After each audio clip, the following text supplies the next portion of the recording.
Sheram Khagar, Karimnagar. Welcome to day 8 of day 33 to know about Telangana.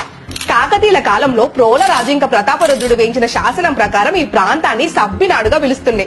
ఈ ప్రాంతం కిలాదార్ సయ్యద్ కరీముద్దీన్ పేరు మీద కరీంనగర్ గా పేరు మార్చినారు. కరీంనగర్ లో కరీ అంటే ఏనుగులని, ఈ ప్రాంతంలో ఎక్కువగా ఏనుగులు తిరుగుతున్నాయి కాబట్టి కరీంనగర్ గా పేరు వచ్చిందని కూడా అంటారు. కురిక్యాల గ్రామం బొమ్మలగట్టు పైన జీనవల్లభుడు వేయించిన కురిక్యాల శాసనం ప్రకారమే తెలుగుకి ప్రాచీన హోదా లభించింది.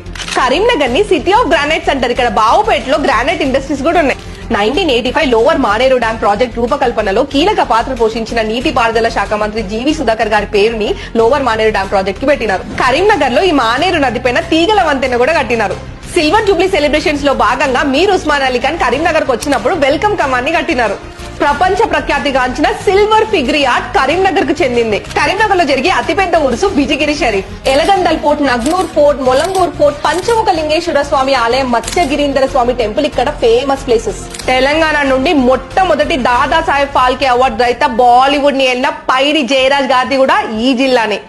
పివి నరసింహారావు గారు, సి నారాయణ రెడ్డి గారు, బద్దం ఎల్లారెడ్డి గారు, father of distance education G Rama Reddy గారిది కూడా ఈ కరీంనగర్ జిల్లానే. మీరు ఒకవేళ కరీంనగర్ జిల్లా నుండి అయితే ఈ వీడియో మన వాళ్ళందరికీ ఫార్వర్డ్ చేయండి. కరీంనగర్ హిస్టరీని అందరికీ చాటి చెప్పండి. మన ఇలాకాని ఫాలో